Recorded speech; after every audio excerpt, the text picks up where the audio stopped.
Shalom. I just need to test something real quick because I'm not sure how my computer will act if I pull up a different screen. So let me just look at this real quick. Uh,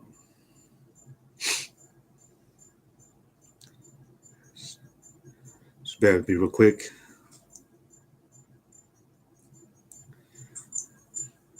All right, so I'm going to turn it real quick. All right, so I'm going to turn it real quick.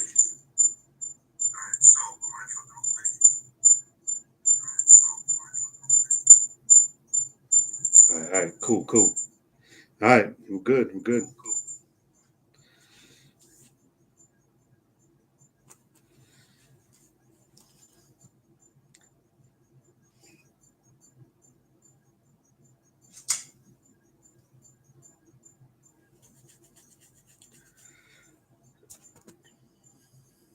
All right. Hey, Shalom. All right. First and foremost, I want to give all glory, praise, and honor to Yahweh, Bahashem, Yahweh Shai, Bahashem, Rakakwadash. Hey, double honors to the apostles and elders of Great Millstone. Peace and much love, honors and blessings, salutations to the elect of Yahweh, Bahashem, Yahweh Shai, which hold their conduct, composure, and integrity. All right. That remain steadfast. All right. Strong with their wits, man, according to Yahweh, Bahashem, Yahweh Shai. All right. Always abounding. All right. So as you can see on the screen, the title of the lesson is "Who is the sons of the wicked, children of men, sons of God," and this is going to be kind of an overview, kind of a skim, because this question was brought up, and bros that watch this, if they were around where I was at during the weekend, then you'll know why I'm making this video. But basically, I just I want to prove who the sons of the wicked are. All right, because one of the apostle, all right, he made a comment. All right, if Cain is the wicked, he was the son of the wicked, then explain how that line continued, because after Cain's line was wiped out when the flood came. All right, with Noah, his three sons, Ham, Shem, and Japheth, and Noah's three sons' wives and Noah's wife were the only ones that survived the flood. All right.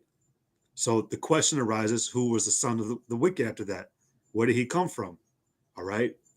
Now we know, all right, we know, all right, that the son of the wicked today is the so-called white man. All right. But, one thing you got to understand about the scriptures as well, man. All right. You gotta know certain things. All right. One being reincarnation. All right. The Lord basically, well, not recycles, but the word reincarnation comes from meaning back, in, and carnation meaning carne, which is back in the flesh. All right. Or back again in the flesh. So, you got various scriptures that prove that. My main one I like to always go to was when Yahweh Shai acknowledged that John the Baptist was Elijah. How is that possible if Elijah, lived however many years before Yahweh Shai even came on the scene? But we look through prophecy, we look through scriptures, and it was prophesied that John the Baptist was going to come back again, right? In fact, I'll go ahead and get it. All right. Salaki, not even shit. But hey, Elijah came back multiple times, man, that we know for a fact. He came back with Yahweh Shai, and when's the other time that we know that's noted in the scriptures? He came back here as Abba Bivens. All right. But the scripture I'm looking for already, Malachi, right? Actually, I'll just read the one in Matthew 11 and 10. All right, because this is talking. This proves that there's a such thing called reincarnation by just this one man. All right, it said Matthew 11 and 10, which when you go back to Malachi again, it says, "For this is he of whom it is written, behold, I send my messenger before thy face, which shall prepare thy way before thee. Who is the messenger? It says right here, verily I say unto you, among them that are born of women, there have not risen a greater than John the Baptist. All right. And we can even get it where it said that Yahweh actually acknowledged John the Baptist as Elijah. And this is just a real quick example because it just proves that there's reincarnation, man. All right. Actually, check it out. Well, let me read this first. Malachi 4:5 says, behold, I will send you Elijah the prophet before the coming of the great and dreadful day of the Lord. All right. It said, and he shall turn the heart of the fathers to the children and the heart of the children to the fathers, lest I come and smite the earth with the curse. And that's exactly what John the Baptist did. He turned our people back to Yahweh Shai, man. Or he prepared the way. All right, we already went to the topic that John the Baptist, man, was a herald. All right, he was preparing the way of the Lord. That's what a herald does. All right, but let me get this real quick.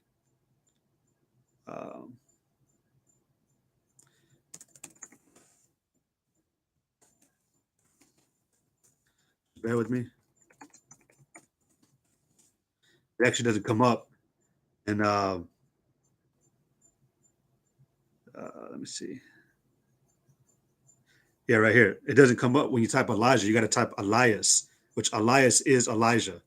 Luke 9:19 said, actually, you know what? I'll just read it like this. Luke 9.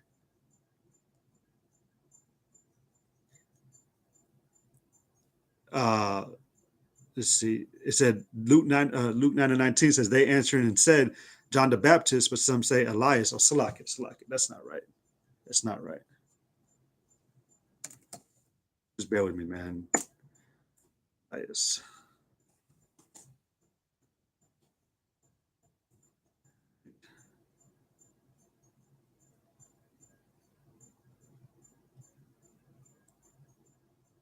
Yep, it should be it right here.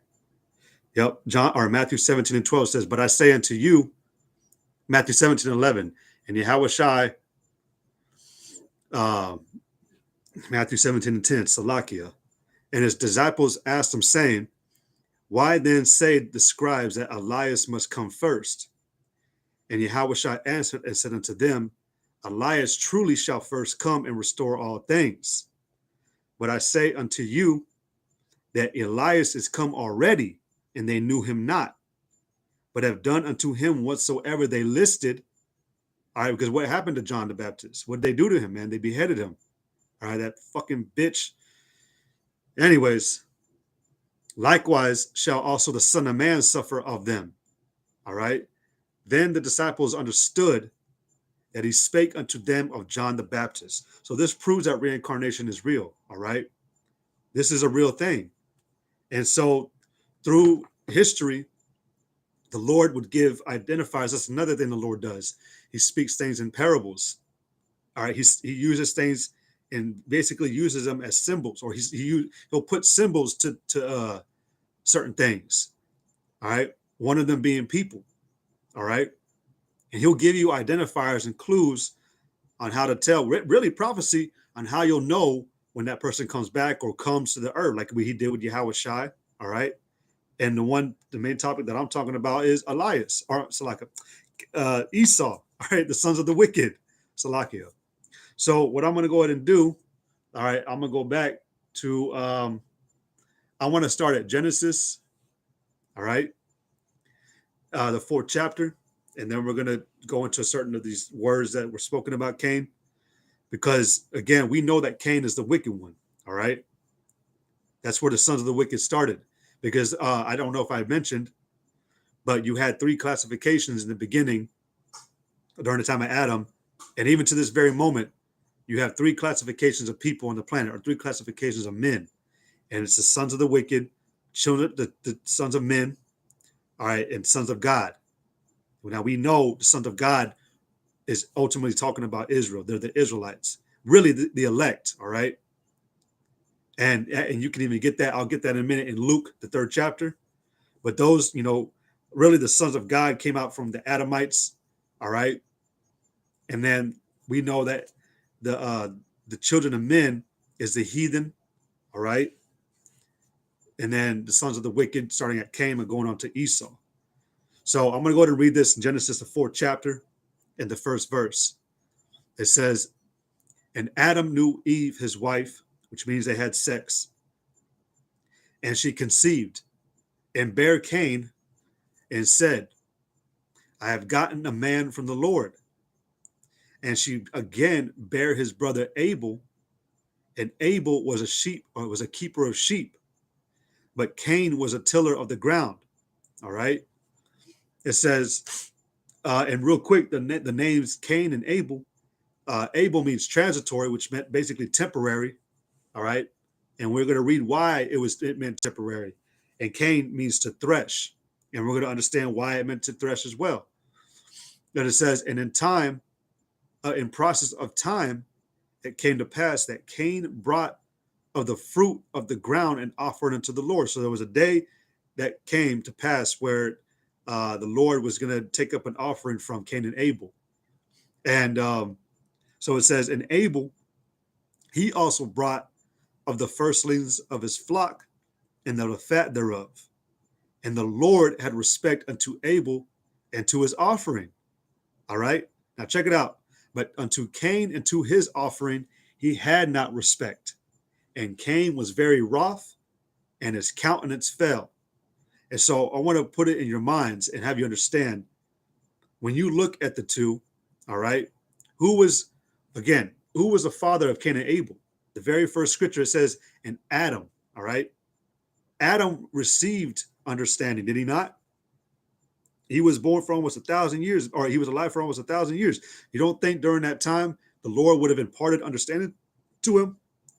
Wasn't Adam given the dominion of the field and of all the beasts in the planet? All right. Then he get understanding how to treat a woman, how to govern a woman. He taught the woman how to be a woman. All right. You know, but he was imparted a lot of understanding. All right. And we learned that through the Adamites, they were basically the representatives of the Lord at that time. All right. Because you go back, in fact, he called, let me get a different tab. I got a lot of tabs pulled up, so Salakia if I'm searching and struggling to get them all out. He called their name Adam. All right, let's read this. Genesis 5:2. Male and female created he them and blessed them and called their name Adam in the day when they were created. One thing you got to understand, man, we know that the Adamites really were the Israelites, all right? Before they came out as Israel, before Jacob came and then he had his 12th son and they made a nation of people, all right? Before you had the heathen get their titles, their names, you know, the Elamites, the Cushites and all that, before they had their names, they were known as something before that as well. The sons of the wicked, they had their titles as sons of the wicked, you know, before they were called Edomites, before they were called Edomites, you know, before we were called Israelites, we were known as the Adamites. All right. We were the famous ones on the earth. We were the ones imparting wisdom and knowledge to the rest of the people. All right. But we were the ones, we were the ones that were the sons of God. Okay. Now, going back to, I just closed the tab. Salakia. Let me find it. Yeah, I closed the one on Genesis 4. I want to go back to Genesis 4. When we go back to Genesis 4 and 1, because the reason why I brought out that there was a nation of Adam, all right, it said man and woman, he called them Adam, right? Because the Adamites were the one that were given understanding. They had great faith, all right, that the knowledge that they had was the basically the proper way of behavior to be conducted on the planet. All right. And so Adam, again, he came from that line. All right. So he had understanding. And so what I was trying to get at, when Cain and Abel brought their offering to the Lord, all right, one the Lord had respect to, and one he didn't. But the thing about Cain and Abel, They were both raised up by the same father. Adam taught Cain and he taught Abel both how to serve the Lord. And Cain didn't. All right. Cain brought something that he shouldn't have brought. So that was an act of unrighteousness. All right. And then you show his nature. It said that Cain was very wroth and his countenance fell. So he was hating righteousness. All right. He was hating it. God, I'm going to read this real quick. Deuteronomy 14 and 2. For thou art an holy people unto the Lord, right? Separate thy power. And the Lord have chosen thee, and the Lord have chosen thee to be a peculiar people unto himself above all the nations that are upon the earth. When you go into what was it? Baruch, the 3rd chapter, when it talks about the giants in the world. All right, that was us. We were those giants. Because the word giant really goes back to famous, the famous ones, the ones who had been imparted that wisdom, knowledge, understanding that made them peculiar. Because when you look into the word peculiar, it actually goes into exclusive, all right, one of a kind. And the Adamites, they were one of a kind, all right? So, but again, Adam taught Cain and Abel how to make a proper offering to the Lord. Cain did not, all right? So it goes down. It says, and the Lord said unto Cain, why art thou wroth? And why is thy countenance fallen? It says, Salakia. Yeah, Genesis 6:4. There were giants in the earth in those days. And also after that, when the sons of God came in unto, I'll let you finish that, Akia. Salakia. I'm going to continue on this. It said, and the Lord said unto Cain, why art thou wroth? And why is thy countenance fallen? It said, if thou doest well, shalt thou not be accepted? And if thou doest not well, sin lieth at the door. All right. So the Lord was actually giving Cain understanding as well. Like, hey, man, you got to do good to be accepted. And if you don't, shit, I'm going to, hey, what happened to Cain? All right. We're going to read it. It says, and unto thee shall be his desire, and thou shalt rule over him. So this was actually an indicator or a clue or a sign what type of man Cain was going to be. It said that that sin was going to be his desire, all right, to transgress, to cause, to work iniquity. So this is an identifier, all right. It said, and Cain talked with Abel, his brother. I'll get this in a second. It said, and Cain talked with Abel, his brother. And it came to pass when they were in the field that Cain rose up against Abel, his brother. That Cain rose up against Abel, his brother, and slew him. So Cain just killed his brother right there. All right. He committed murder. All right. It said again that, and when Cain talked with his brother, and it came to pass when they were in the field that Cain rose up against Abel, his brother, and slew him.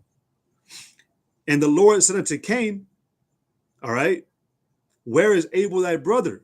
So the Most High asked him, hey, man, what's up? Yep. I'm about to get all that. Akia. It said that Cain rose up against Abel, his brother, and slew him.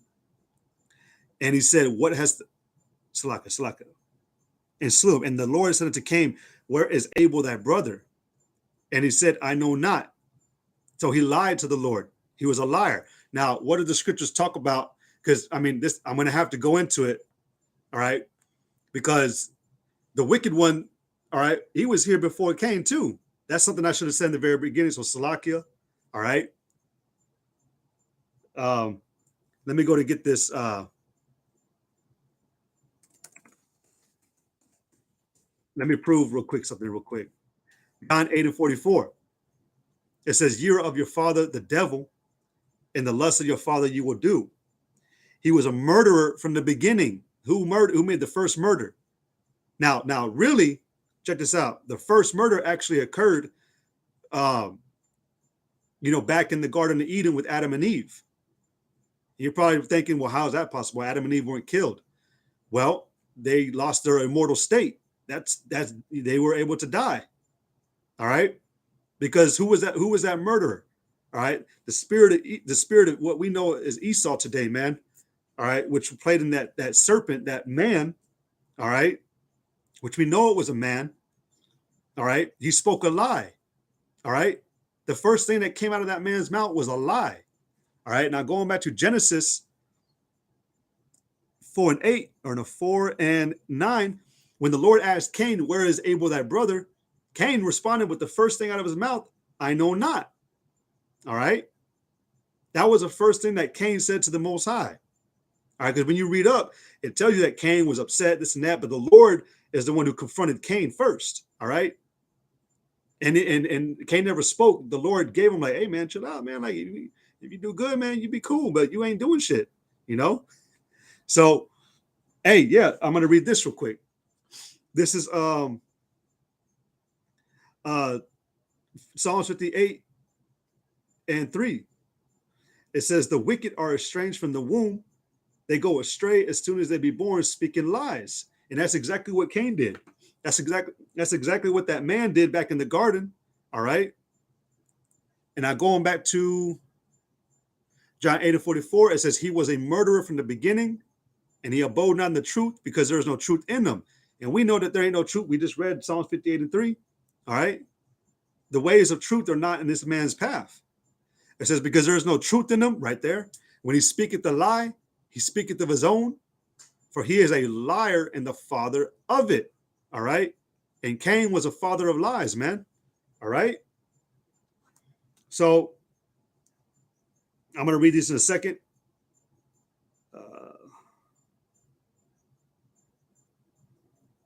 Yep. So let me go back to this, Salakia, because I don't want to forget my point. Genesis 4:9 says, "And the Lord said unto the Cain, Where is Abel thy brother? And he said, I know not. Am I my brother's keeper?" So another thing that Cain did was he got slick with the Lord. And that's how Esau plays out today, man. He gets smart with the Lord. And by that smart attitude, he's trying to fight him now. It said, and he said, "What hast thou done? The voice of thy brother's blood cried unto me from the ground." All right, now, that's not literal, man. The blood wasn't having a voice and be like, "Hey, man." It was the fact that Abel went up to the spirit world, man. All right. He went up to the spirit world and he complained to the father from there, like, "What the fuck? This nigga just killed me." The voice of that brother's blood cried unto me from the ground. It said, "And now art thou cursed from the earth," all right,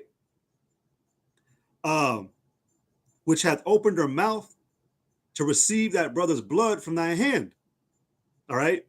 "When thou tillest the ground, it shall not henceforth yield unto thee her strength." Now that curse in the earth not yielding strength, all right, anything that Esau put his hands to in this time, all right, have you noticed that nothing he does can ever refute or take away from all the evil that he's done, all the wickedness he's committed on the earth? Because what I'm trying to correlate is these signs. Everything Esau has done in this time was never good. All right. Every single thing. All right. And that's because the wicked one cannot produce anything that's good. Jeremiah 13:23.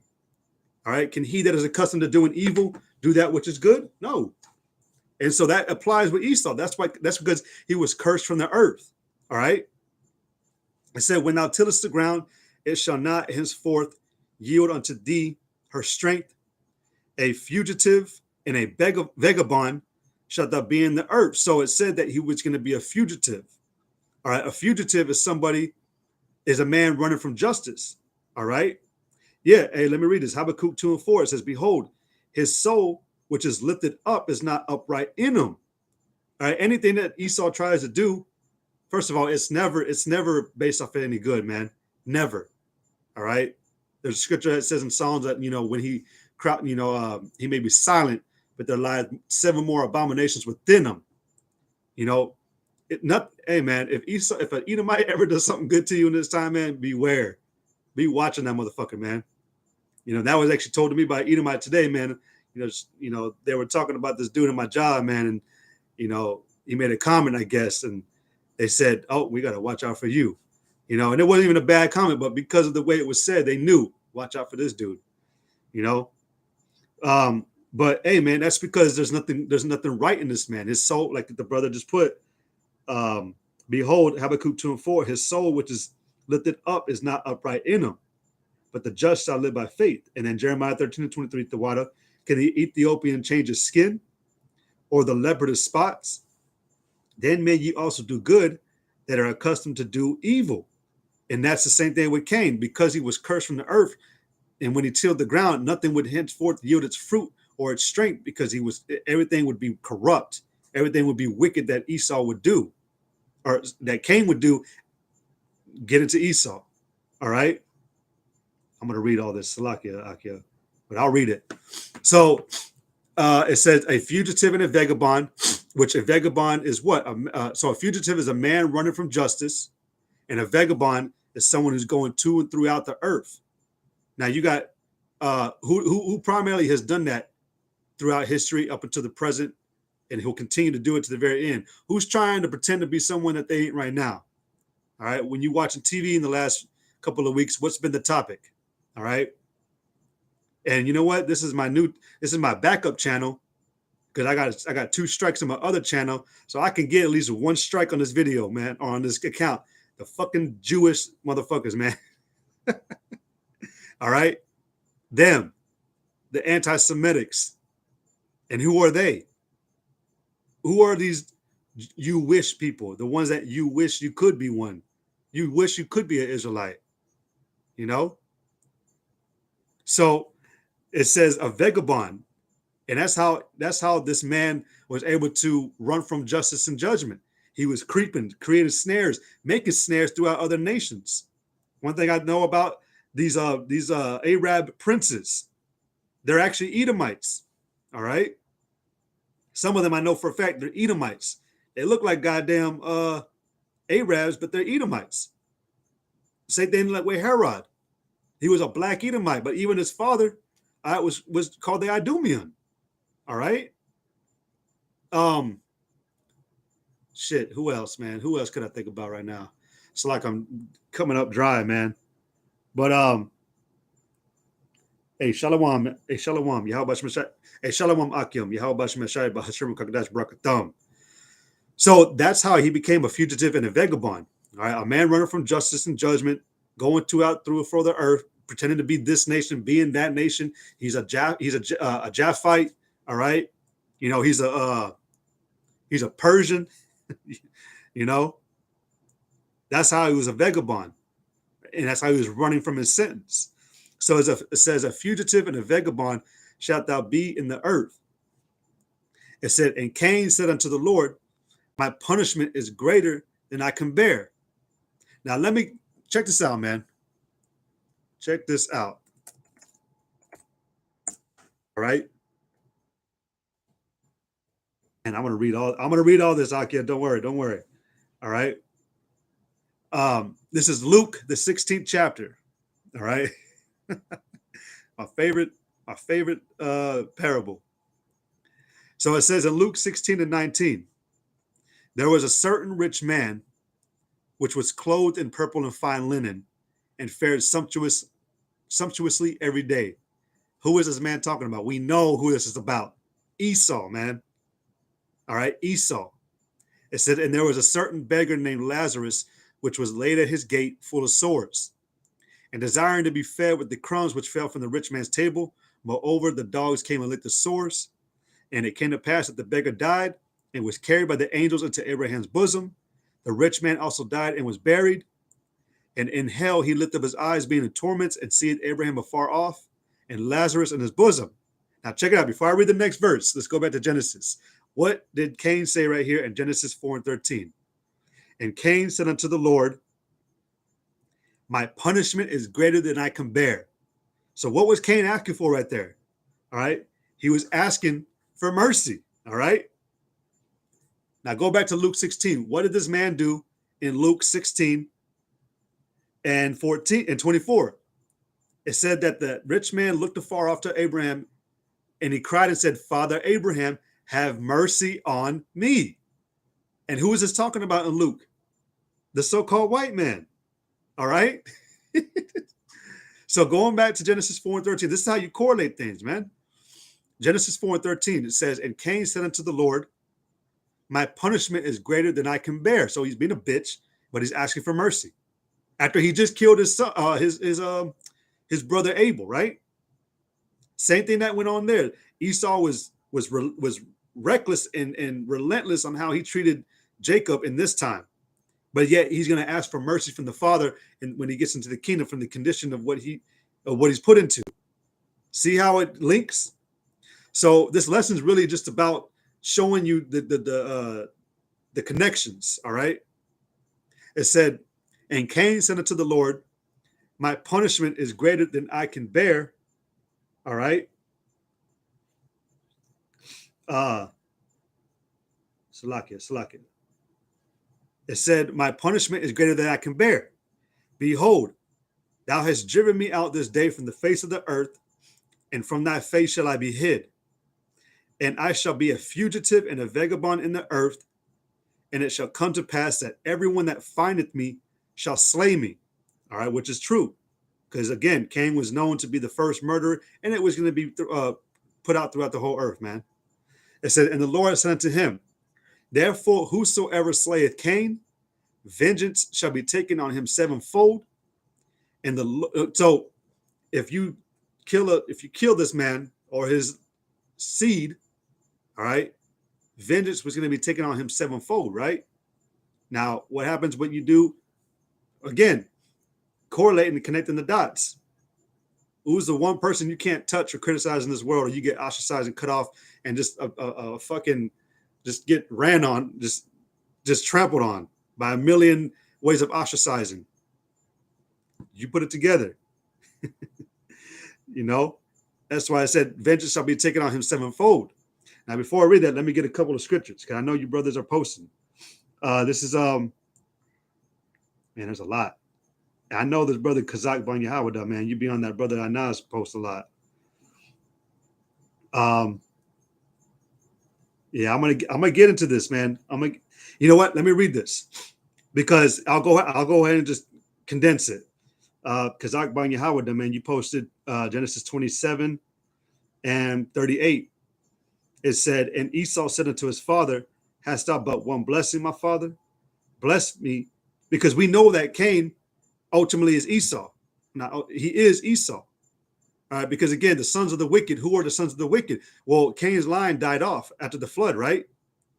Who was only saved? Noah, Shem, Ham, Japheth, Noah's wife, and Noah's sons' wives, right? That's 8 people.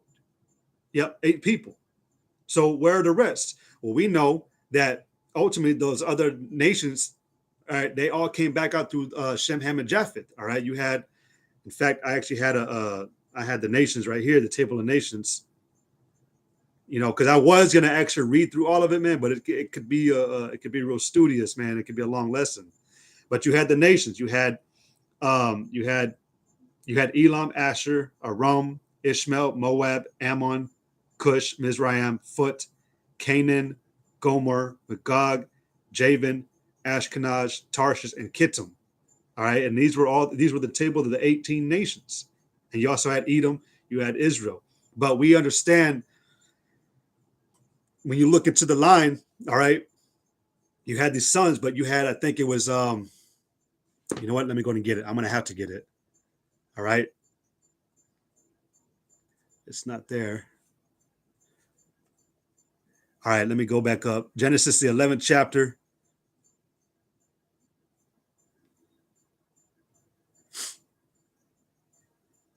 I'm going to get into the line of Shem real quick. Genesis 11 and 10. All right. It says, these are the generations of Shem. Shem was 100 years old and begat Arphaxad 2 years after the flood. And Shem lived after he begat Arphaxad 500 years and begat sons and daughters. And Arphaxad lived 35 years and begat Salah. And Arphaxad lived after he begat Salah 403 years and begat sons and daughters. And Salah lived 30 years and begat Eber. Now, this is where it comes in. Eber is who? Or is what? Ibar, which is where you get the word Hebrew from. All right? Ibar. It says, verse 15, and Salah lived after he begat Ibar. I'm going to start saying Ibar. 403 years and begat sons and daughters. And Ibar lived 34 years and begat Peleg. And Ibar, Salakia, lived after he begat Peleg 430 years and begat sons and daughters. All right. So this is where that line comes in, because we're going to get to it when it said that Peleg lived 30 years and begat Reu.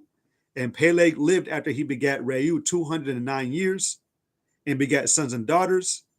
And Reu lived 230 years and begat Serug. And Reu lived after he begat Serug 207 years and begat sons and daughters. And Serug lived 30 years and begat Nahor. And Serug lived after he begat Nahor 200 years and begat sons and daughters. So we're going to start seeing where it's going to start connecting, though, to get to where I'm trying to prove that Cain came back. All right, because I'm going to go back to Genesis and prove to you, because we know through the understanding of the scriptures how ultimately Cain came back. Nahor lived 9 and 20 years and begat Terah. And Nahor lived after he begat Terah 119 years and begat sons and daughters. And Terah lived 70 years and begat Abram, which is Abraham. All right, Nahor and Haran. And these are the generations of Terah. Terah begat Abraham, Nahor, and Haran begat Lot. So who was the children of Abraham? Or who was a child of Abraham? Isaac. Who had the children of Isaac, or whose children were Isaac's? Jacob and Esau. So before I get into Esau, though, I'm going to go back into, these are all beautiful, man. These are all good, man. I'm going to go back to Genesis 4 and 15. It says, and the Lord said unto him, therefore whosoever slayeth Cain, vengeance shall be taken on him sevenfold. And the Lord set a mark upon Cain. So when you go into the word mark right there, all right, the word mark goes into the Hebrew ot, all right, which ot means a distinguishing mark, a banner, an omen, a token, an ensign, proof, all right, a sign and signal. So the Lord said he was going to put onto Cain, all right. Let me close this. It said that the Lord was going to do what? He was going to set a mark upon Cain, meaning a sign, a distinguishing sign. To be distinguished means it's something totally unique. All right. And let's just to prove that. All right. The word distinguished means to recognize or treat someone or something as different. All right. To differentiate, tell apart, to perceive or point out a difference. Okay. So going back to Genesis again, it said, and the Lord set a mark, a distinguishing sign to set this man apart, lest any finding him should kill him. Okay. It says, and Cain went out from the presence of the Lord and dwelt in the land of Nod on the east of Eden. So now let's see where that distinguishing mark. So everybody, again, man, you got to understand that there's reincarnation, and I proved that just by that little one with Elias, which was Elijah, being John the Baptist, which proved it was reincarnation. He had came back. Same thing happened with Cain. Same thing happened with Abel. All right. So when we read back into Genesis, the 11th chapter, after we had read that basically you had Ham, Shem, and Japheth, and through them came the original 18 nations that we know today. All right. I think you can find that in, let me see. You can find it in Genesis, the 5th chapter. You can go down to the 6th chapter. All right. It tells you where all these nations came out of. All right. But pursuant to Shem, this is where the wicked came out from, though. All right. Or the line of the wicked. And it was ultimately revealed through Esau. Okay. And that's what I want to get. Because Esau, we see he was basically identical to Cain. He was literally the same. They had the same hobbies. All right. He was in the field. All right. The same attitude. And again, with Jacob, like I said about Adam raising up Cain and Abel, Isaac did the exact same thing with Jacob and Esau. All right. And just to throw it out, we already know Isaac is Yahweh Shai. Anyways, but Isaac raised up Esau and Jacob both the exact same ways on how to serve the Lord. So a brother posted earlier in Habakkuk, the 2nd chapter, that his spirit that was lifted up in him was not aright. That's talking about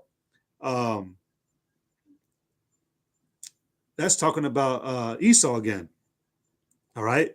And we understood why, because he was cursed from the field or cursed from the earth.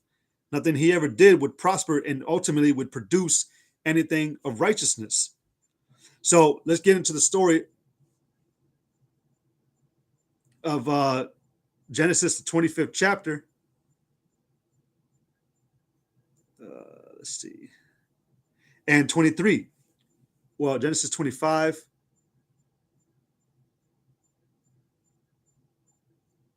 And 19. Because we left off with Abraham back in Genesis, I can't even remember the chapter, Salakia, where we were talking about the children that were begat after Shem. It says, and these are the generations of Isaac, Abraham's son. Abraham came from the line of Shem, right? All right. So Tahar, I can't even say it, Salakia.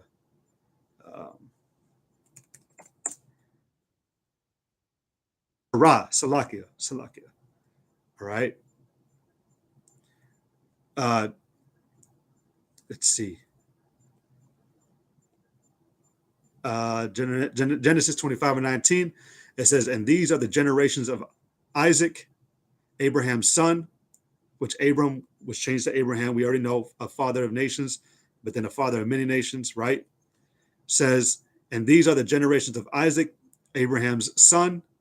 Abraham begat Isaac, and Isaac was 40 years old when he took Rebekah to wife. So we jump forward, right?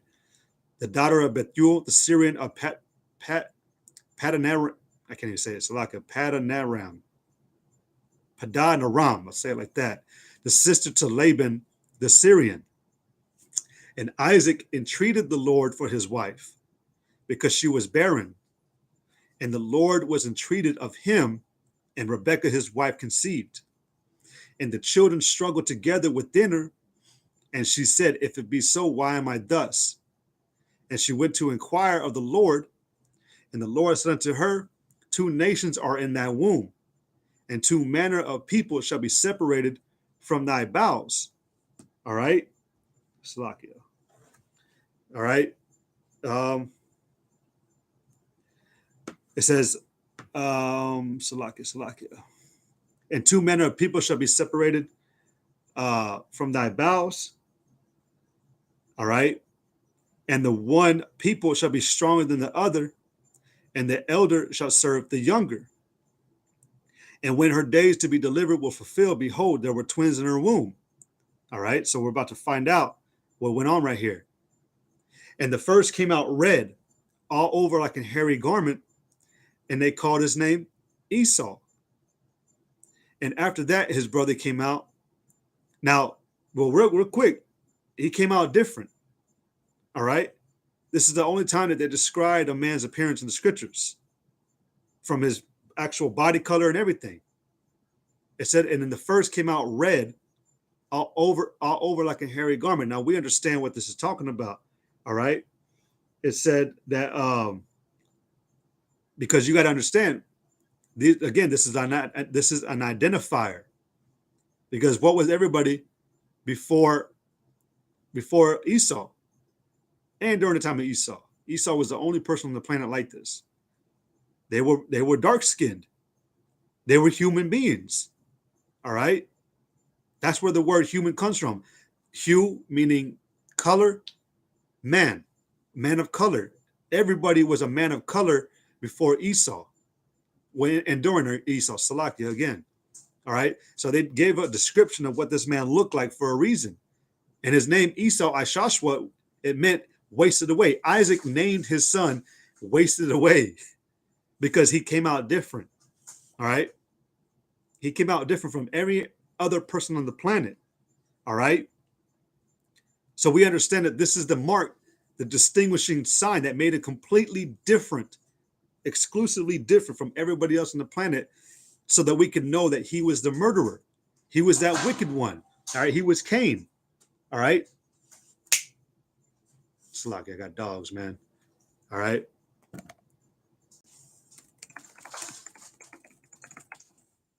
Let me get this in 1 John 3:12.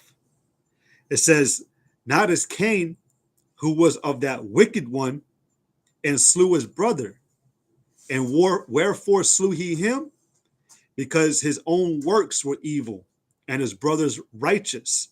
And we see this, what we're about to read, it was played out the same way between Jacob and Esau. All right. So it tells you plain and simple right there. Not as Cain, who was of that wicked one, he was of the seed of the wicked. It started out during this, during the time in the garden with Adam and Eve.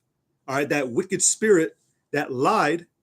All right, who was a father of lies, which we know, we already know that it was a spirit of an Edomite in that man that was talking to Eve. All right, and just like a whole ass motherfucker that Esau is, a coward. Look who he attacked first, the woman, the weaker vessel, because he ain't strong. He's a bitch, man.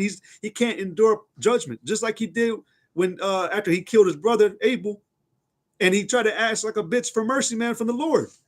You're gonna ask for mercy because you know you're about to get fucked up, and you don't want to endure your judgment. It's the same way that Esau's been playing out in this time, man. That's why he's hiding, because he's a bitch, man. It's like I'm getting upset. He's a coward. He won't strike you, man, except if he's hidden. That's why he throws out the lies, man. That's why he's hiding behind other influencers, all right? That's why he don't want to accept who the fuck he is, man. The wicked one. That's right, man. That's right. It says, not as Cain, all right? Yeah, Jeremiah 49:10, but I have made Esau bare. Because now your ass being revealed, man, that you've been that wicked one, man. You've been the father of lies. And you've been using lies to perpetuate what you do today. All right? That's what a murderer does. What fucking murderer ever just comes out and be like, hey, I just killed these people, man. Well, you know what? I heard a cop case a long time ago, man. Anyways, but no one just comes out and be like, that's me. That's me in the Bible. I'm the wicked one. That Esau ain't about to do that, man. He's been running. He's been a fugitive since the beginning of time. All right. He was always there from the beginning. That's why I said you are the father. He was there. You are of the father, the devil, and he was there from the beginning, man. The devil was there. He was there. He hated Israel from the beginning. Wisdom of Solomon, man, the first chapter said that through envy of the devil, death came into the world. He was fucking there, man. And I forgot about that scripture. The water Yahweh Shemel Shah for it, man. Hey, Shalom, Shalom. Yahweh Shemel Shah by Hashem Kagdash Brakatah. But yeah, that just proves it, man. In fact, let me get that scripture. All right. That's why he lied to us. That's why we know his works are wicked. All right. Slack. Let me just get it. Slack. And I know y'all bros are posting a lot of scriptures at the water, man. I want to get this as well. And I'm going to read them. Don't worry. Wisdom of Solomon. Let's see. Man. No way I can find it. Because of envy of the devil. I'll have to type it in.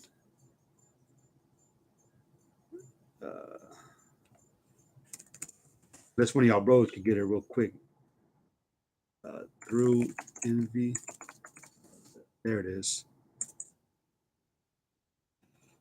This is it has to be Wisdom of Solomon. Wisdom of Solomon 2:24. It says, nevertheless, through envy of the devil, was not Cain envious of Abel? All right. And how fucked up is it that you're going to get mad that someone else did something good. That makes no fucking sense, man. That makes honestly no sense. Yep. Nevertheless, through envy of the devil, Cain was envious of Abel. Esau was envious of Jacob because he got the blessing that he thought he was supposed to get. And after Esau knew what the blessing was, which is basically he was going to inherit the world, which Esau never was. We already know that. Esau was never going to inherit the world, and he was never going to get that blessing. All right. We know this. All right. It was set up that Esau was never to get that blessing. And it happened the way it did. Esau just doesn't understand the spirit. All right. But he was envious of a Jacob because he envied what we were going to get. That's why he's doing all this shit he's doing now, man, because he wants what we're going to get. We're going to get immortality. That's why Esau tries to imitate that shit. That's why he's working his ass off, man. And even though still he got all the fucking money in the world and resources, he's still dying. You know, shout out to what that fucking dude, the 91-year-old dude that just died, man. Rothschild, man. You know? And I posted that, man, the day he died last week. And I said, send him back so he can warn his people. I posted it on YouTube, you know? Yeah. Hey, 1 Peter 5:8, be sober, be vigilant, because your adversary, the devil, all right, who is the enemy? Esau, all right, the wicked one. Now, I'll just throw it out and then I'll get it later, but Malachi, the 1st chapter, the 4th verse, we know, like it said about Cain, that and sin shall be unto thee to your desire, and it shall lie at your door. The same way that it says about Esau in Malachi, the 1st chapter, the 4th verse. It calls Esau the border of wickedness. Come on, man. But it says, be sober, be vigilant, because your adversary, the devil, Esau, as a roaring lion, walketh about seeking whom he may devour. That's why you got Esau on a regular basis, shooting up Jake. All right, I was listening to a brother's video he made years ago about Esau, and Esau will tell a Jake to put his hands up in the air, but the Jake is trembling because he's scared because a motherfucker got a gun in his face. But the Edomite would shoot his ass. He said, "Oh, he was trying to resist, or he was about to make a break." Fuck you, man. But he's like a lion. He's out there just hey, man, devouring Jacob, and it's because it was through envy. All right. Nevertheless, Wisdom of Solomon 2:24. Malachi 1:3, and I hated Esau and laid his mountains and his heritage waste for the dragons of the wilderness. Whereas Edom saith, and it clearly says in the Bible, Esau is Edom. Just type it in, Esau is Edom. It'll pull it up in Genesis. Whereas Edom saith, we are impoverished, but we will return and build the desolate places.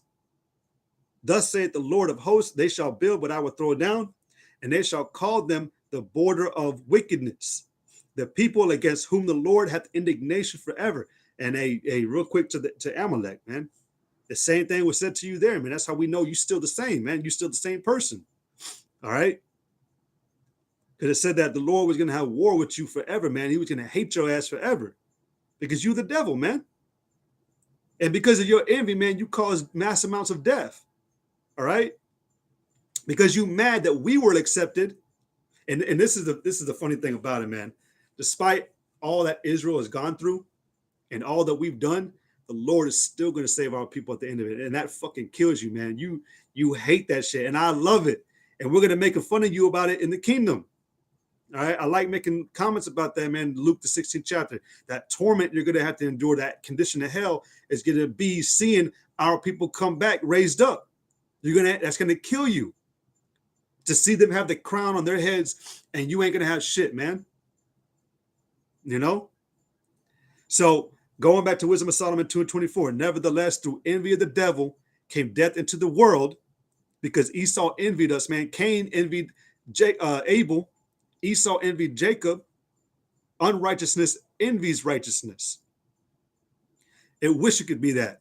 And that's funny because you wish you could be righteous. You wish, but you can't do it. You're cursed out of the earth. You can't yield the strength and the proper mechanics to actually flourish what the Lord created. All right. It says, I want to get this. The brother posted Psalms 55:21. The words of his mouth were smoother than butter, but war was in his heart. His words were softer than oil, yet were they drawn swords. What was the what did Cain use to kill his brother? Man, he made a weapon. That's what again, the word the name Cain means to thresh. Now, oh man, I got a lot of tabs up. Salakia. Let me read this. 1 John 3:12 says, not as Cain, who was of that wicked one and slew his brother. And wherefore slew he him? Because his own works were evil and his brother's righteous. Same way with Jacob and Esau, man. Our works, we were programmed and designed to be the righteous. You were programmed and designed to be the wicked. All right.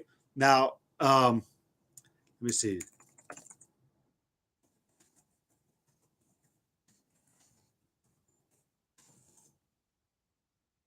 Let's see.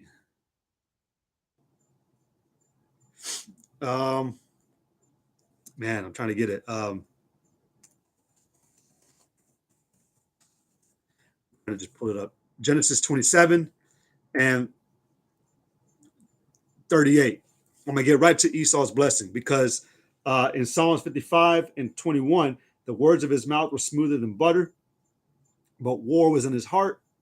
His words were softer than oil, yet were they drawn swords. If you look at Esau and you look at Cain, you look at the wicked, their main source of strength was through the sword. Cain created the first sword, man, to kill his brother. And I'm not saying an actual sword, he actually created a weapon. All right. And what was the blessing of Esau? The weapon. All right, a sword. Which what do you do with a sword? You thresh. All right. So let's go down. Damn.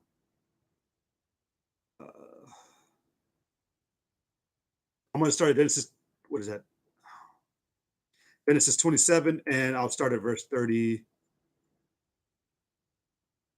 I'm going to start at verse 36. And he said, is not he rightly named Jacob? For he have supplanted me these 2 times, which Jacob, Yaquab, means to supplant. It says, he took away my birthright. Again, that was the first lie that Esau brought out. The first thing out of Esau's fucking mouth to his father was a lie. The same thing that Cain did to Yahweh. He lied. The first thing that came out of his mouth was a lie. All right. And that's something I just picked up right here, man. I just seen. That was the first thing that Esau had said, man. All right. The first information of what he claimed to be truth was a lie. All right. Just like it links up with John, what is that, 60:44 that I brought out? Truth is not in his mouth and it's not in his way. It says, he took away my birthright, which is a lie. And behold, now he have taken away my blessing. And he said, hast thou not reserved a blessing for me? And Isaac answered and said unto Esau, behold, I have made him thy Lord, and all his brethren have I given to him for servants. And with corn and wine have I sustained them. And what shall I do now unto thee, my son? All right. It said, and Esau said unto his father, hast thou but one blessing, my father? Bless me, even me also, O my father. And Esau lifted up his voice and wept like a bitch. All right. And Isaac, his father, answered and said unto him, behold, thy dwelling shall be the fatness of the earth and of the dew of heaven from above. And by thy sword shalt thou live. And I just wanted to connect that because, the words of his mouth were also drawn swords. He wanted to, kill you with death. All right. It was intentions of death, not to, be your friend or anything, but literally too, the weapon of Esau, his strength comes from the sword. All right. And he mastered his sword through lies, through deception, the same thing as lies, through actual physical sword, man, the gun. All right. So it said, and by thy sword shalt thou live, and shalt serve thy brother. And it shall come to pass when thou shalt have the dominion that thou shalt break his yoke from off thy neck. And Esau hated Jacob, just like we read. He hated through envy. He hated, all right. Cain hated Abel, all right. It says, and Esau hated Jacob because of the blessing wherewith his father blessed him. And Esau said in his heart, the days of mourning for my father are at hand. Then will I slay my brother Jacob. So there you go again, man. We see how it's adding up. All right. Esau, even though Esau never killed his brother Jacob, man. All right. But we know through the scriptures that eventually he was killing Jacob's children. All right. I'm talking about when we came off as a nation after we left Egypt, when we went to the side, we were trying to get into Israel. There was war with Amalek. There was war. We fought the Edomites, man. There was always war. And then when you look at history, Esau is always part of history, man. All right. And all of our captivity, man, Esau is there. You can look it up. All right. Real quick, what did I want to say? Oh, but like the perpetual hate. All right. His bones being the full of the sin of his youth. What was the sin of his youth, man? The murder that he committed back when he was Cain. All right. So the same thing that happened here. The days of mourning for my father are at hand. Then will I slay my brother Jacob. All right. So people will be like, well, he actually never killed him, So, that's not true. No, it don't matter, man. You look at what he's been doing to our people ever since. Oh yeah, that's a lot of death. All right. Hey, Obadiah 1:10 says, for thy violence against thy brother Jacob, all right, shame shall cover thee. And we already know how he did that, man. We already know how Esau showed that violence and that murdering that he did to Jacob. It was through all the times of captivity, man. All right. Everywhere that we went, man, Esau was there to have war. And in fact, you can even go in the book of Maccabees. That's all war between Jacob and Esau. All right. The Greek Empire. All right. And then the Roman Empire. And then all the way up until now. And ultimately, you look at how we lost our power. Look at how everything happened when Esau came over to the Americas, Hispaniola, South America. All right. Man, I always mention that book, Devastation of the Indies, man. Check it out. Check it out, man. And I guarantee you, Devastation of the Indies by Bartholomew de las Casas. And that shit'll piss you off, man. So you can't say that Esau was not showing violence to his brother Jacob. That's where the death came in. That's where the slaying of Jacob came in. Exodus 17:16 says, for he said, because the Lord has sworn that the Lord will have war with Amalek from generation to generation. Khan. Yep. Ezekiel 35:5 says, because thou hast had a perpetual hatred and has shed the blood of the children of Israel. Did it not say that Esau hated Jacob? All right. He held on to that hate. All right. Where did it? Let's see. There's another one where it says that he held on to his hatred. Let me see. Because thou hast had a perpetual hatred and has shed the blood of the children of Israel by the force of the sword in the time of their calamity, in the time that their iniquity had an end. I mean, you were really mad, man, that you lost that blessing, or what you believed to have thought you have lost it. But it was all set up, man, to the Spirit. Because you look in Genesis, 2nd Esdras, the 3rd chapter, it tells you that the covenant was made between Abraham, Isaac, and then Jacob, and then Esau was put by. So you were rejected. That's what the words put by means. All right. So let me get one real quick. I held on to that hatred. I know it's in there, man.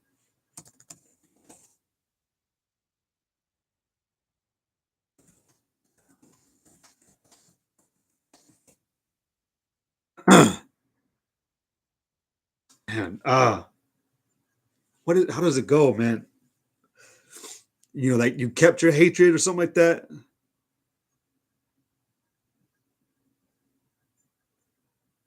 Man, thou held on to that hate. Man, I can't think of it. It's not coming up.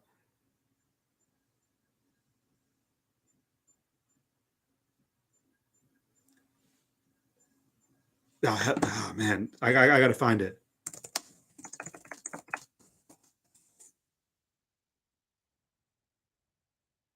Yeah, wait. I can't find it. Salakia. Maybe one of y'all bros can, man. Yeah, the brother, you the water for posting that, man. But there is one with Jeremiah 10 and 25. I mean, this is the same. Oh man, that's not yeah. I mean, nah, that's not it. I mean, it's the heathen, how they fall in line, but they do the same thing because Esau's the ringleader of them, man. All right. Hey, man. Shalom, shalom, makwat. Yahweh Shem Brakatah. But I'm gonna read these two. Second address 30 or Salaki. I'm gonna read Ezekiel 35 and 6. Therefore, as I live, saith the Lord power, I will prepare thee unto blood, and blood shall pursue thee. Since thou hast not hated blood, even blood shall pursue thee. Oh, it's an Amos, man. But hey, again, that hatred that continued on forever, right? Let me see. It should be Amos, right? And these are just scriptures, just to show, man, like this is who the wicked is, man. Because the wicked, what one thing do the wicked? How do you identify the wicked, man? What does the word wicked actually even mean? Really, it's really just bad behavior, right? Man, I'm already flipping all over the place. Amos, but every time that Esau ever did something because he was cursed, every action that came out of him was going to be off. Again, his spirit would not be lifted up right in him. He couldn't do anything right. Amos 1 and 11. Thus saith the Lord, for 3 transgressions of Edom, and for 4, I will not turn away the punishment thereof, because he did pursue his brother with the sword, and did cast off all pity, and his anger did tear perpetually, and he kept his wrath forever. All right, see?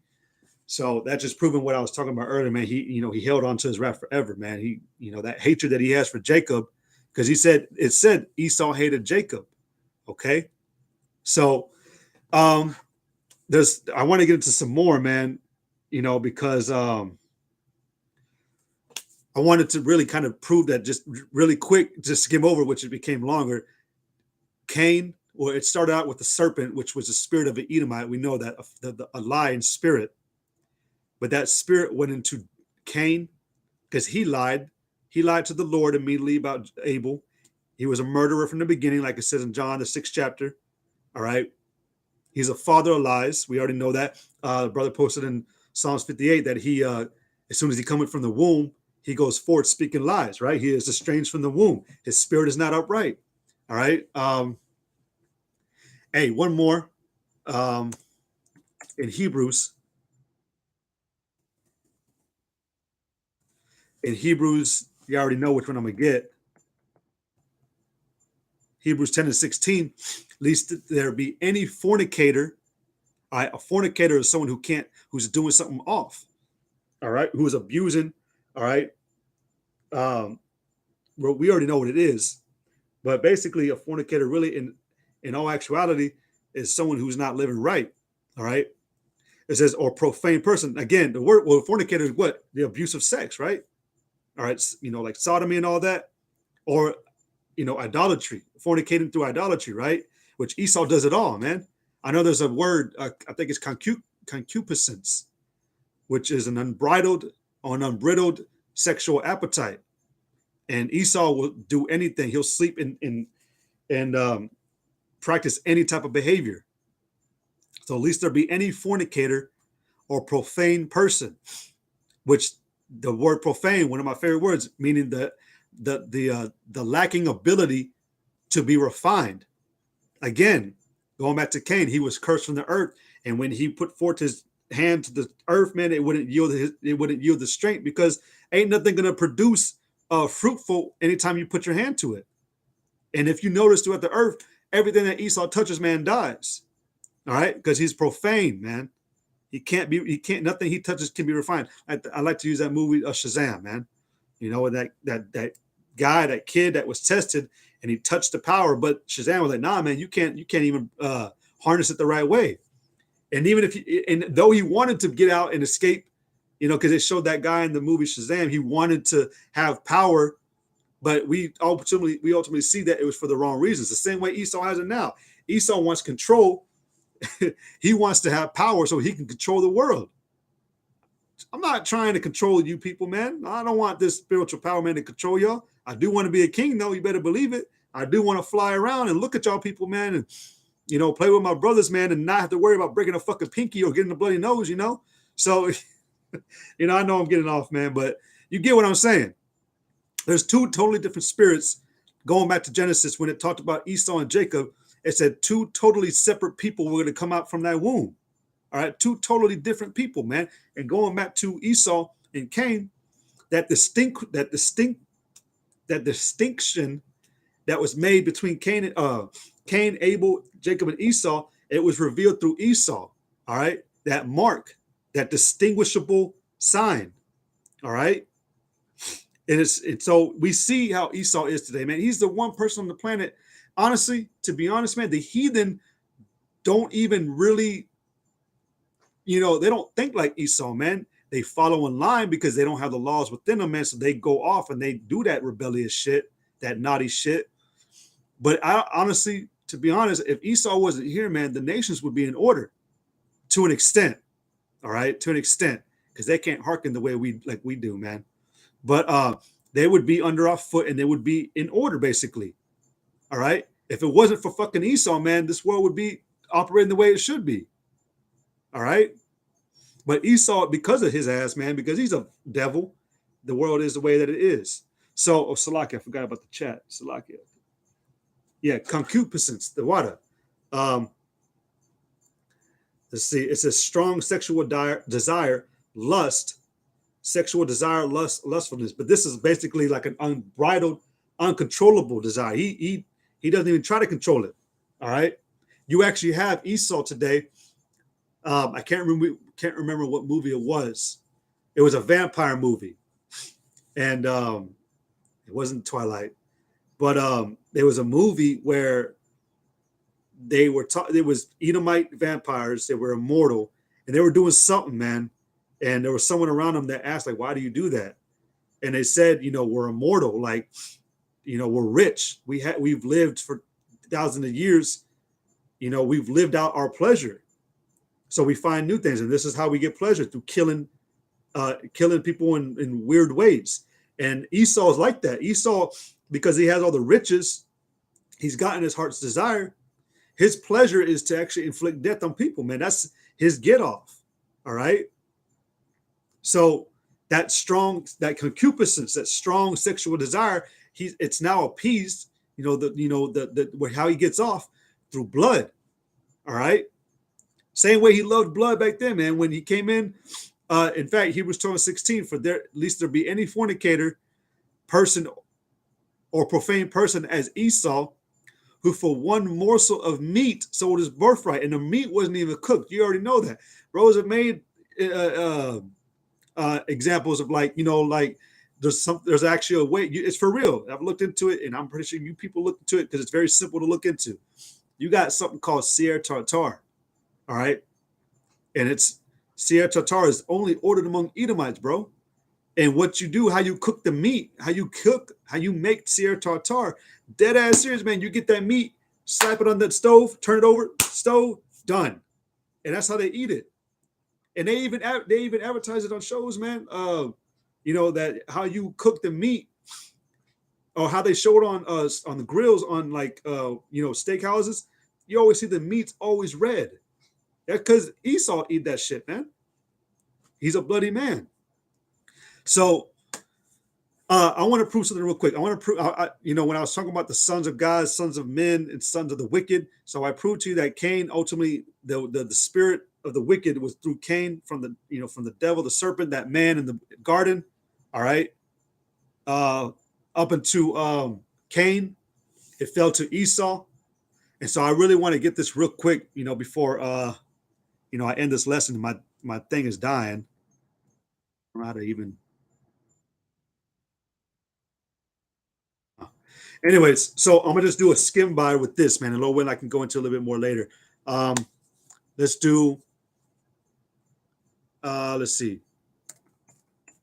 Let's do how we know the heathen are the children of men.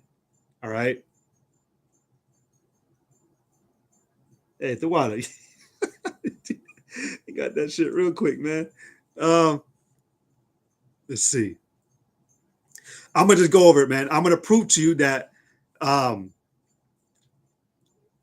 that it wasn't trees that Adam and Eve hid among, and that like when it talks about like the fir trees rejoicing, all right, the cedars of Lebanon, the isles of Lebanon, and all that, the valleys, the hills. These were all um, symbolizing certain things, all right. And so when it said in Genesis 3:8, and they heard the voice of the Lord power walking in the garden in the cool of the day, and Adam and his wife hid themselves from the presence of the Lord power amongst the trees of the garden. So how we know that these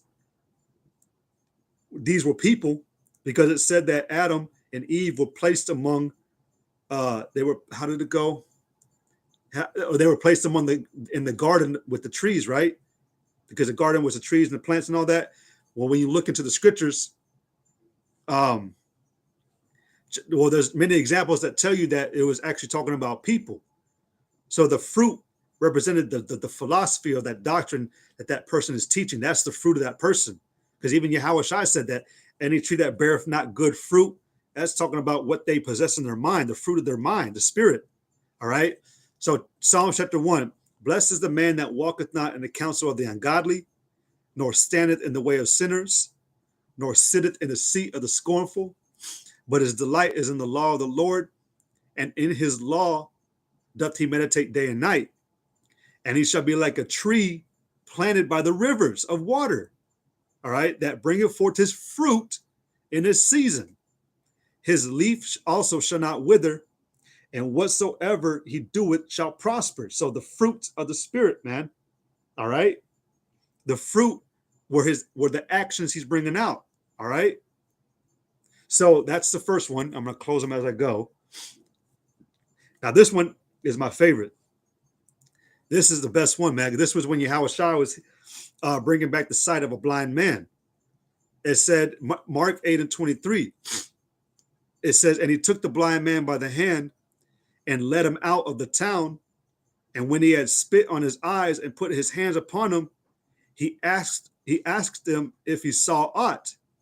And he looked up and said, I see men as trees walking. And this was all spiritual, man, because this was supposed to be a symbol. Because what did men look like back in that time, man? What did the people look like over there in Israel, where Yahushua was?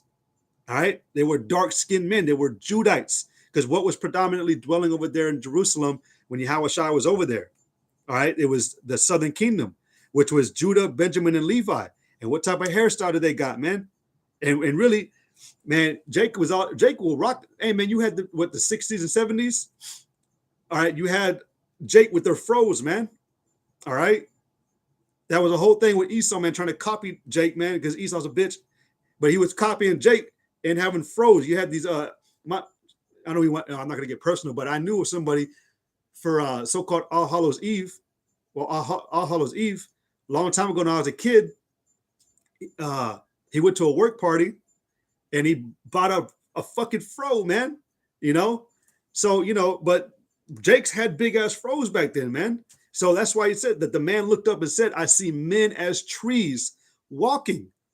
So that right there really kind of is my cut scripture, because going back to Genesis 3:8, and the Lord and they heard the voice of the Lord power walking in the garden in the cool of the day. And Adam and his wife hid themselves from the presence of the Lord, the Most High, amongst the trees of the garden. All right, the garden was what? The garden, ultimately, we were in Israel, right? That's what it is. I was just talking this with bros, man, that ultimately what we got kicked out of was Israel. All right, because when you look at the history of Abraham, Jacob, and then ultimately the children of Israel, really ultimately the children of Israel, when they came out of Egypt, what land were we going to? The land of Canaan, which the land of Canaan was supposed to be what? Our inheritance, which was going to be called what? Israel, because Israel was a people for a place. All right. But so who was in the land of Canaan that we were going back to, that was ultimately going to become known as Israel? The heathen. All right. So it said that we try to hide ourselves amongst the heathen. All right. So let's see. Let me get this. Mark 8 again. That's how you know that we were amongst the heathen, though, right there. That's the children of men. And I know I'm skipping a little bit, but if you put it together, man, Lord willing, Lord willing, this is edifying, and you can piece it together. All right, because we weren't dwelling with trees. It wasn't just Adam. People. Cain's line was not brought through the Canaanites. That's actually a doctrine out there, man. I actually met someone years ago, man, and there was a woman. She knew the truth a little bit, man, but she stumbled at Esau. She thought Esau was through the Canaanites because you hear Canaanites, but that's not true. All right, the Canaanites come from the line of Ham. All right. So it said, and he looked up and said, I see men as trees walking. So that right there tells you that these were people. All right. Let me see. Matthew 7 and 19. It says, actually, you know what? 7 and 16. It says, you shall know them by their fruits. Do men gather grapes with thorns or figs with thistles?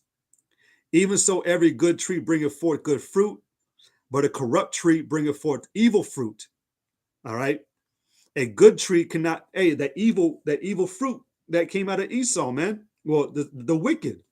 All right. When he was talking to Eve, that was an evil fruit. All right.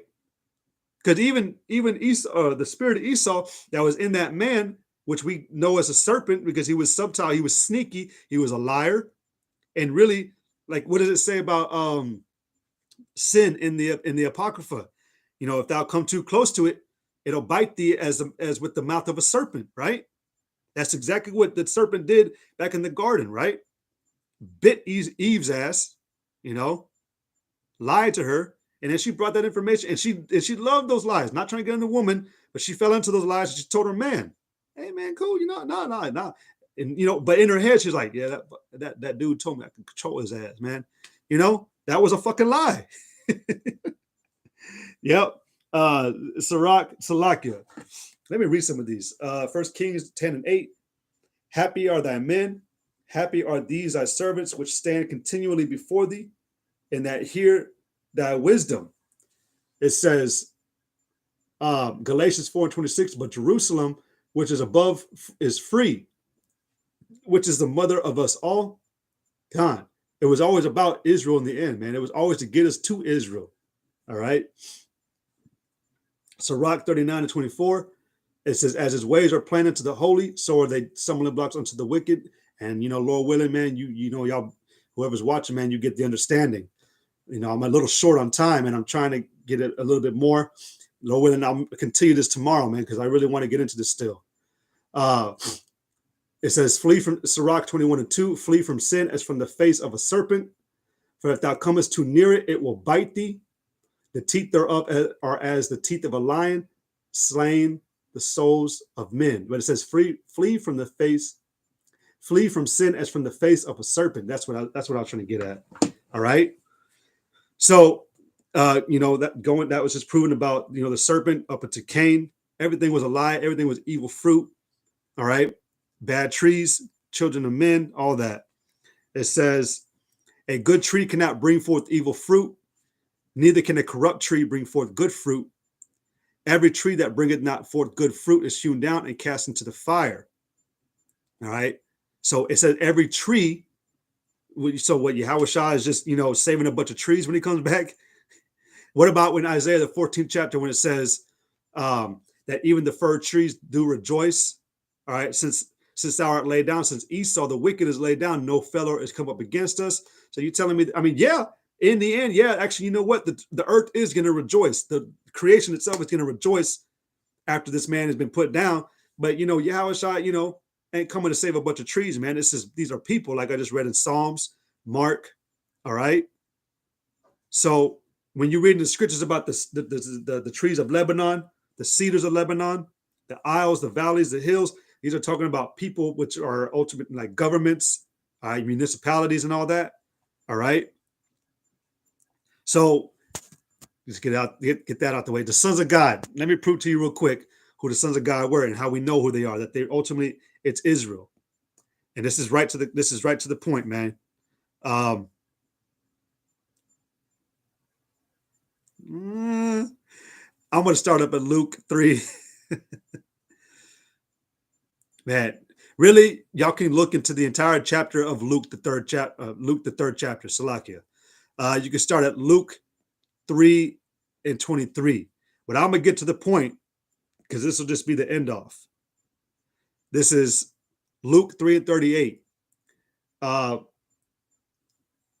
which was the son of Enos, which was the son of Seth, because that line came through what? Who was the father of Seth? Noah. All right. Or no, Salakia. Man, I'm forgetting. It was Adam, right? Yeah, Adam. Salakia. It was Adam. So going back to which is how we know Adam was a son of the Most High, right? And that line went on to Seth. It said Luke 3 and 38, which was a son of Enos, which was the son of Seth, who was the son of Adam, which was the son of Yahweh Ba'ashem Yahushai. So those are the sons of God.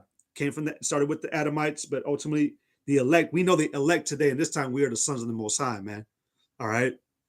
But that's us. Because you also know Adam did have in fact, nope, let me see. Adam, nope, that's not it. Maybe right here. Let me just type it up. But Adam did have more sons and daughters, all right? This is in Genesis 5 and 4.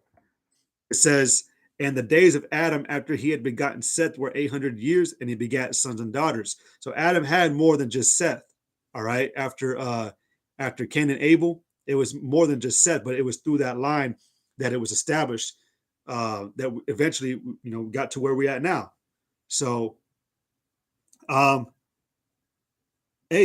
Psalms 78 and 5, for he established a testimony in Jacob and appointed a law in Israel, which he commanded our fathers that they should make them known to their children, that the generation to come might know them, even the children that should be born, who should arise and declare them to their children. And we declaring it because we established them and we kept these writings up to this very point, man. We now know we are the sons of the Most High, man. So, Khan, hey, the water. Yep. Yeah. Hey, second Esdras. Yeah, I know. I'm about to read it. Second Esdras 3 and 36. Thou shalt find that Israel by name have kept thy precepts, but not the heathen. All right. We were the only ones who were given understanding. All right. So, Salakia, man. I know it was a little long-winded. All right. When I can, I gave you a little bit of understanding. I really wanted to just show you that through, little spiritual indicators that seed of the wicked, man, it continued, man. It started out, that wicked spirit was in that man that spoke to Eve, all right? And it fell through Cain, but Cain's line was wiped out. And then you had Noah. Cain's line was wiped out because of the flood, but then you had Noah, who had his three sons, Shem, Ham, and Japheth, which you can read all this in the book of Genesis. But through those three sons, the nations came back out. And those nations, they had sons, all right? They had sons and daughters, like it says. And then you go down through Shem, it goes all the way down to Ibar, which goes all the way down to Terah, which was the father of Abraham, which Abraham had who? Isaac, which Isaac had who? Jacob and Esau. And through Esau, that mark was revealed from Cain that the Lord said he was going to put upon Cain. That distinguishment that separated this man from every other person on the planet. And that was revealed through Esau. He came out all red and hairy. His actual detailed description of his body came out, man. He lacks melanin and pigment in his skin, and he's not upright. He's off because his whole entire body, his essence, everything is not right. All right. And it was made known that he was a waste. All right. His father called him a waste, man. That's hilarious. So, Lord willing, you got that understanding. Lord willing, you understand that it wasn't trees that Adam and Eve hid themselves among. It was people. It was the heathen. All right. Because we all look the same, man. And the Lord, and they thought that they could hide themselves, man. So, yeah, man. So again, Lord willing, it was edifying. Again, Lord willing, I can continue on this. Maybe I can do it with another brother, man, because some bros actually want to get on this topic, man. It's just a refreshment. All right. But I'm going to go ahead and end it. Again, hey, Lord willing, it was edifying. Lord willing, I did a good job. Yahweh Basham Shai, man. And until the next one, Lord willing, tomorrow, back at it again. I want to give all glory, praise, and honor to Yahweh, Bahashem, Yahweh Shai, Bahashem Rakakwadash. Hey, double honors to the apostles and elders of Great Millstone. Peace and much love to you, sincere Akim and Akwath, to the sincere. All right, Akim especially, man, the elect. All right, hey, man, succeed against the world everywhere you go, man. And until then, all glory, praise, and honor to Yahweh Bashim Yahshai, Yahweh Bashim Shai Brakatham, Kwame Sha'ala Shalawam. Shalawam, Akim. Oh, I got to end it on here. Stock it.